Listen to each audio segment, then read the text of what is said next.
Nayuta adalah karakter baru yang muncul di chapter terakhir manga Chainsaw Man. Dia adalah bocah yang merupakan reinkarnasi dari Control Devil yang baru. Nah, bersama Denji, Nayuta juga berkemungkinan besar bakal jadi karakter utama di manga Chainsaw Man Part 2 nanti. Tapi tahukah kalian kalau karakter Nayuta ini sebenarnya diciptakan jauh sebelum Chainsaw Man terbit, tepatnya di one shot yang dirilis Fujimoto di tahun 2015 silam, berjudul Yogen no Nayuta. Jadi seperti apa kisah Nayuta di one shot tersebut? Nah, di video ini Reko Manga bakal bahas alur ceritanya. Cerita dimulai saat suatu hari ada seorang peramal mengatakan kalau di masa depan akan lahir anak iblis dengan kekuatan sihir yang bakal menghancurkan dunia. Anak tersebut punya tanduk di kepalanya, nggak punya hati manusia dan terus mengucapkan kata-kata yang nggak bisa dipahami oleh orang normal. Beberapa waktu berselang lahirlah anak perempuan dengan ciri-ciri yang persis seperti anak iblis yang ada di ramalan. Anak tersebut bernama Nayuta. Nayuta lahir di sebuah keluarga sederhana yang terdiri dari ayah, ibu, dan satu kakak laki-laki yang bernama Kenji. Tapi sayang, sang ibu meninggal saat melahirkan Nayuta. Setelah Nayuta lahir pun, kediaman keluarganya terus-menerus ditetangi dan diancam oleh orang-orang yang percaya dengan ramalan kalau Nayuta bakal menghancurkan dunia. Dan puncaknya adalah sang ayah dibunuh oleh orang-orang tersebut. Semenjak kejadian itulah, sang kakak Kenji harus merawat dan melindungi Nayuta sendirian. 10 tahun kemudian, Kenji kini bekerja banting tulang buat menghidupi Nayuta. Tapi nggak jarang dia dipecat dari pekerjaannya cuma karena bosnya tahu kalau dia adalah kakak dari si anak iblis. Sikap Nayuta sendiri emang nggak jauh beda dengan anak iblis yang diramalkan. Nayuta nggak bisa berkomunikasi layaknya manusia normal. Kadang dia bertingkah seakan paham dengan kata-kata orang lain. Buktinya dia kelihatan kaget waktu Kenji bilang kalau dia dipecat dan nggak bisa membelikannya es krim lagi. Nayuta juga suka terlihat membaca buku di atas meja makan. Tapi kata-kata yang keluar dari mulut Nayuta cuma kata-kata random yang sama sekali nggak ada artinya. Dan yang lebih parahnya adalah Nayuta sering membunuh hewan-hewan nggak bersalah dan membawanya ke rumah.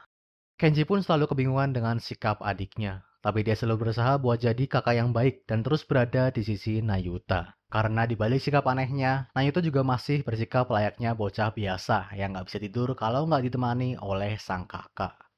Nah, suatu malam, tanpa alasan yang jelas, Nayuta membunuh sapi-sapi ternak milik warga sekitar dengan kekuatan sihirnya. Dan dibawalah bangkai sapi-sapi tersebut ke depan rumahnya. Ngelihat pemandangan itu pun, sang kakak terkaget. Para warga juga nggak tinggal diam dan langsung mendatangi rumah Kenji dan Nayuta. Di situ para warga meminta Kenji buat menyerahkan Nayuta ke polisi karena dia punya kekuatan yang berbahaya. Para warga yang sebelumnya merasa kasihan dengan Kenji dan membiarkan Nayuta tinggal di kompleks mereka, akhirnya merasa muak setelah melihat perbuatan Nayuta membunuh ternak mereka. Tapi di sini Kenji mencoba melindungi Nayuta. Kenji bersikeras mengakui kalau dialah yang membunuh para sapi tersebut dan bukan Nayuta. Kenji juga berjanji bakal mengganti seluruh kerugiannya, meski jelas jumlahnya pasti nggak main-main. Di situ para warga juga tahu kalau Kenji berbohong dan cuma mau melindungi adiknya. Sampai akhirnya mereka pun mengalah. Tapi di sini para warga memperingatkan Kenji kalau adiknya bukanlah manusia normal dan mereka berdua nggak akan bisa saling memahami satu sama lain. Siangnya Kenji pun mulai bekerja mati-matian buat mengganti kerugian para warga. Dia bahkan bilang ke Nayuta kalau dia bakal pulang keesokan harinya. Nah, saat kakaknya pergi bekerja, Nayuta terlihat membaca buku dan menirukan tulisan-tulisan yang ada di sana. Di situ Nayuta teringat dengan kata-kata sang kakak yang selalu menasihatinya, buat jangan membunuh hewan, buat jangan merepotkan orang lain. Bahkan sang kakak selalu bilang padanya selama Nayuta baik-baik saja, dia nggak peduli dengan hal lain, termasuk ramalan dan kekuatannya. Keesokan harinya, Kenji pun pulang dengan badan sempoyongan dan wajah penuh memar. Dan melihat pemandangan tersebut, Nayuta pun merasa bersalah. Saat Kenji tertidur, Nayuta pergi dari rumah dan meninggalkan kertas yang bertuliskan, "Makanlah lebih banyak. Maaf." Ternyata alasan Nayuta terus-terusan membaca buku selama ini adalah agar dia bisa menulis. Setelah terbangun, Kenji pun melihat pesan tersebut. Dan disinilah Kenji sadar kalau ternyata alasan Nayuta membunuh hewan-hewan adalah agar bisa dimakan oleh Kenji. Ini karena Kenji suka memberikan porsi makanannya ke Nayuta. Artinya selama ini Nayuta emang peduli dengan kakaknya. Kenji pun langsung keluar buat mencari Nayuta. Tapi dia langsung disambut oleh pemandangan yang mencengangkan. Ratusan pedang raksasa melayang di langit yang asalnya dari sihir sang adik.